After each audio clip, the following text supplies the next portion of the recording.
Je veux partager ce matin mon témoignage de vie et je le résume en une phrase. C'est une histoire d'amour entre Jésus et moi qui a commencé avec mes parents qui connaissaient, qui ont une crainte de Dieu au fait. Ils nous ont éduqués dans cette crainte de Dieu. Preuve, mon père, il nous envoie à la messe. Et quand la messe commence à 9 h, à 6 h du matin, il nous réveille pour qu'on ne soit pas en retard à la messe. Au retour de la messe, nous devons lui dire ce que le prêtre a dit. Et dès qu'on n'était pas capable, tu retournais à la messe. Quand je dis nous, c'est mes sœurs et moi. Et toutes les activités de l'église m'avaient intéressée. J'y allais sans crainte, j'y allais avec joie et je participais. Et c'est comme ça qu'est née ce que j'appelle maintenant une histoire d'amour entre moi et la parole de Dieu, et Dieu surtout. Mais ce Dieu-là, je ne l'ai pas rencontré.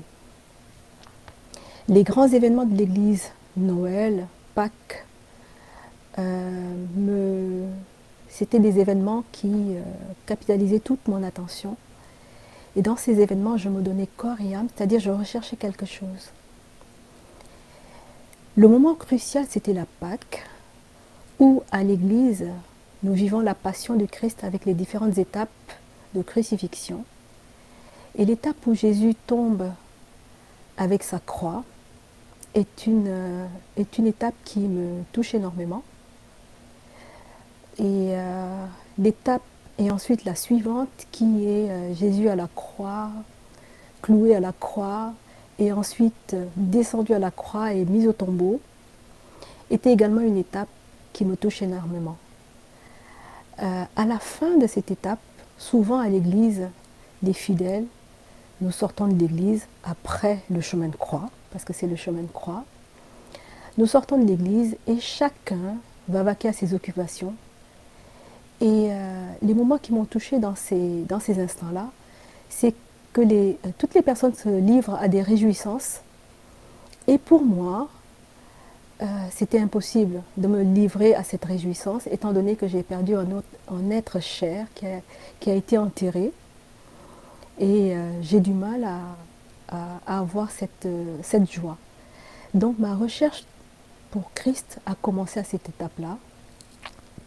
Et j'ai commencé, outre la messe du dimanche, à aller dans les groupes charismatiques où on se rapproche beaucoup plus de Dieu. J'ai continué dans les mouvements charismatiques à me rapprocher de Dieu, me rapprocher de Jésus par les cantiques, les louanges.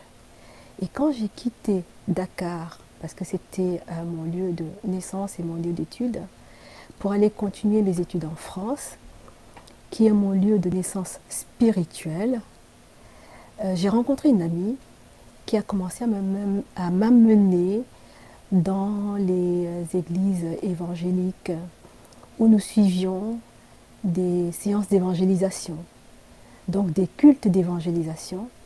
Et dans ces cultes-là, nous vivions toute la parole de Dieu. Une fois ces cultes terminés, quand je reviens à la maison, alors je commence à me reconnecter avec toute la séance qui était passée. Je lis la Bible, j'essaie de retrouver les différentes étapes, ce contact avec Jésus, cette intimité avec Jésus. Et c'est comme ça que petit à petit, j'ai tissé mon intimité avec Dieu.